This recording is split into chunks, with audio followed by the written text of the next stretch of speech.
If you've been following my channel, you've heard me talk about the muscles that protect your low back. Today, let's do the same thing for your shoulder, because shoulder pain isn't usually caused by just one weak muscle. It's often the result of several muscles not working well together. These are the three muscles that I'd focus on most to help people build a stronger, more resilient shoulder.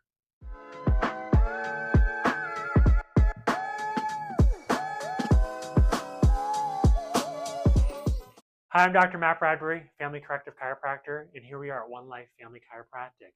Of course, if you just tuned in, take a moment. I love being a part of your health journey. Make sure you like and subscribe so we can see more of each other in the future. When it comes to the big picture, think of your shoulder as a team. Your rotator cuff doesn't work alone. The shoulder depends on stability, timing, and load sharing amongst all your muscles and tissues. When one player stops contributing, the others often work overtime. And that's often when irritation starts to begin. I'm going to teach you about the three muscles today and how you can help yourself starting today. So muscle number one, the serratus anterior muscle. This muscle wraps around your ribs and helps control your shoulder blade. Its job is to hold the shoulder blade against the rib cage, help rotate it upward as you lift your arm, and create a stable base for overhead movement. When it doesn't contribute well, your shoulder blade may wing, you may get pinching overhead, and you can place extra stress on the rotator cuff. Some of the exercises I like to focus on, first of all, the serratus wall slides, just like this. You're going to have your upper back touch the wall as well as your buttocks and maintain that neutral arch in your lumbar spine. Now what you're going to do is do your very best to bring your forearms flat against the wall, keeping your shoulder blades engaged down and back. Reach up as far as you can and then come back down. You're going to work for 5 to 6 reps, which are slow and controlled. You can pause the top just like this and come back down, bring your elbows down, all the while trying to keep your forearms flat against the wall. Exercise number 2 is your push-up plus, just like this. You'll notice how my shoulder blades retract and come together. Slide them apart and push the ground away from me as I lift up. With this, you're going to work in that 10 to 12 rep range, all the while maintaining a stiff core, breathing. Breathe out on the hard parts. Breathe in, and then breathe out. So a good 10 to 12 reps, really focus on the shoulder blades tighter on the rib cage and maintaining good control. Muscle number 2, your external rotators. These muscles include your teres minor and your infraspinatus muscles. Now their job is to keep the ball centered in the socket. When you think about that golf ball sitting on the tee or your arm bone in the shoulder joint. They control rotation and they help improve shoulder stability. Without them, the larger muscles often dominate. That often contributes to irritation. Now, some of the exercises that I find really useful, number 1, the banded external rotations, and number 2, the banded pull apart. I'm going to show you those two next.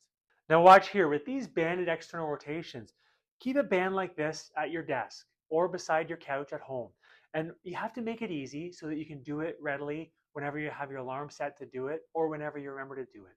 And with the external rotations, what you're going to do, set your shoulder in a good spot, and just come out like this. You're going to focus on pausing for 1 second at the top and then coming down to a count of 2. You're going to work in that rep range of 10 to 15. Of course, doing 2 sets, but starting with the 10 reps as you build up over the weeks and months, getting closer to 15 reps. So 2 sets of 10 to 15 reps, nice and controlled, 1 second at the top, 2 seconds down, and that's your banded external rotation. Now at the banded pull apart, have the band just like this, and you're going to set your shoulders in a good spot. Come across your chest. I pause for 1 second and then close it down again. With this, you're going to work in that 12 to 20 rep range. Of course, if you're just beginning, start in the 12 rep range. But you can do 2 sets of this. As you progress, get closer to 15 to 20 reps. But again, building more endurance in those muscles, getting used to firing those small rotator cuff muscles, and waking up some of those muscles that often become more dormant as you sit slouched at the desk. Muscle number 3, your lower trapezius muscles. People know these muscles as the traps, and often when they think traps, they think of the upper and the middle portion, but I want you to focus on the lower portion of the diamond today, and I'm going to show you how to do that. Because the lower trap, it helps with positioning the shoulder blade, improving posture, and creating smooth overhead movement. So if you follow me just over here, I'm going to show you today what's called the prone Y-raise.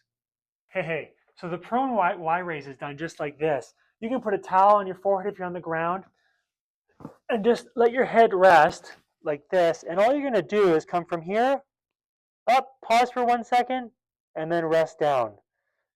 Up, pause for 1 second, and then back down. Focus on relaxing your shoulders. Don't let your shoulders hike up to your ears. Let them come down. And I want you to engage the middle to low part of your trap, the bottom of the diamond. And you're going to work in that 6 to 8 rep range, just focusing on smooth control and contraction at the top. Now, why they must work together? Shoulder isn't protected by just one muscle. It's protected by teamwork. The serratus muscle creates the base, rotator cuff helps stabilize the joint, and the lower trap helps guide the shoulder blade. Together, they let your arm move more efficiently without unnecessary strain. Now, when it comes to tying everything together, don't forget about the health of your spine and your nervous system. One thing that I share with patients regularly is that you don't consciously tell these muscles to turn on. Your nervous system does. Healthy movement depends on healthy communication between your brain, your nervous system, and your tissues, i.e. your muscles. If the neck and upper back loses normal motion, the timing of these stabilization muscles can change. That's why the health of the spine and nervous system is so important in terms of you being able to perform at your best, thrive, and overcome health challenges that much better. Restoring motion and improving muscle coordination helps create a shoulder that's more resilient, not just stronger. As we wrap up today, remember, if you're constantly dealing with shoulder pain, don't just chase the painful spot. Build the muscles that support the entire system. Because when your shoulder blade, rotator cuff, and nervous system work together, your shoulder can do what it was designed to do. Anyways, I loved having you today. Remember, I enjoy being a part of your health journey as well. So take a moment, like and subscribe so we can see more of each other along the way. And remember, you're far stronger, more resilient, and resourceful than you may be led to believe. Bye for now.